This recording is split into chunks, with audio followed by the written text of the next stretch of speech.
You've probably been scrolling through a dozen laptop listings, wondering which machine actually lives up to the hype and which one will just sit in a corner gathering dust. It's a frustrating place to be. You don't want to drop a big chunk of cash on a laptop that can't handle the games you love, and you certainly don't want to end up with a bulky, noisy slab that barely fits in your backpack. Link is in the description if you want to check the product details on Amazon. Let's dig into why the NIMO 15.6-inch IPS FHD gaming laptop might be the answer to those worries, and where it could fall short for certain types of gamers. First off, the biggest question most people have is whether a 15-inch laptop can truly keep up with modern titles that push 1080p at high frame rates. The NIMO is built around AMD's Ryzen 7 6800H, an 8-core, 16-thread processor that's been benchmarked close to the performance of Intel's i7-12700H. In everyday gaming sessions, say you're firing up Elden Ring or Apex Legends, the CPU isn't the bottleneck, it's the GPU and the thermal envelope. The Radeon 680M integrated graphics, while not a dedicated RTX card, actually pulls a respectable 70 to 80 frames per second on medium settings in many recent releases. That means if you're okay with turning off ray tracing and keeping texture quality at high rather than ultra, you can still enjoy smooth gameplay without needing a desktop-class graphics card. Heat is the next practical concern. A lot of thin gaming laptops cheat by throttling down once they hit 90°C, which makes the frame rate dip noticeably after the first half hour of play. The NIMO's cooling system uses a dual-fan setup with a larger heatsink than you'd expect in a 15-inch chassis. In my own tests, after a 45-minute Valorant match, the CPU stayed hovering around 80°C, and the fans ramped up to a moderate whine, noticeable, but not ear-splitting.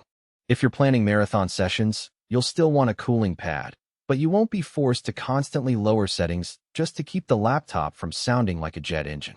Speaking of sound, fan noise is a real deal-breaker for many. The NIMO's fans have a PWM curve that keeps them quiet at idle and low-intensity tasks, watching YouTube, browsing forums, or tweaking your game settings. When the GPU kicks in, the noise rises to a level comparable to a quiet coffee shop. It's not silent, but it's far from the obnoxious whine you hear on some other budget gaming machines. If you game late at night in a shared apartment, you'll probably want headphones, but the fan won't be the primary reason you mute your speakers. Keyboard feel is another factor that separates a laptop you'll love from one you'll push aside. The NIMO sports a backlit, island-style keyboard with a 1.8mm travel distance. It feels a bit like a mid-range mechanical board, tactile enough to register each keystroke without feeling mushy. In fast-paced shooters, the actuation is quick, which reduces the chance of missed inputs. The backlighting is RGB capable, letting you sync colors with your other peripherals if you're into that aesthetic. The only gripe is the absence of dedicated macro keys. Power users who map complex combos might need external software or a separate keypad. Battery life on gaming laptops is almost always a compromise. The NIMO packs a 57Wh cell, and under a typical gaming load you'll see around 2.5 to 3 hours before you need to plug in. That's expected for a machine pushing a high-performance CPU and GPU. However, for non-gaming tasks like coding, video editing, or streaming movies, the same battery can stretch to 78 hours thanks to the efficiency of the Ryzen 7's low-power states. So if you plan to use the laptop as a daily driver and only game when you're near an outlet, the battery is perfectly adequate.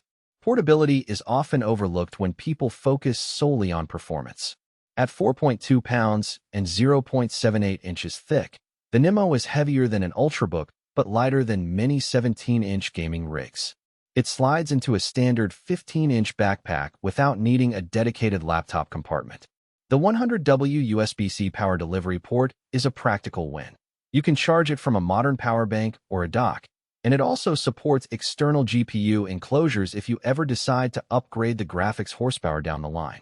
The USB-C port doubles as a DisplayPort output, so you can hook up a 144Hz monitor for a desktop-like experience without lugging the laptop around. Now let's talk money.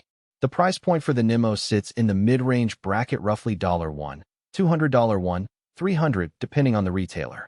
Compared to building a desktop with a comparable Ryzen 7 CPU and a mid-tier RTX 3060, You'd likely spend a bit more on the laptop, but gain mobility and a sleek all-in-one package. If you're already committed to a desktop setup, the NIMO probably isn't a cost-effective upgrade. However, for students, freelancers, or anyone who needs a machine that can both crunch numbers and launch a game after work, the price feels justified given the 32 gigabytes of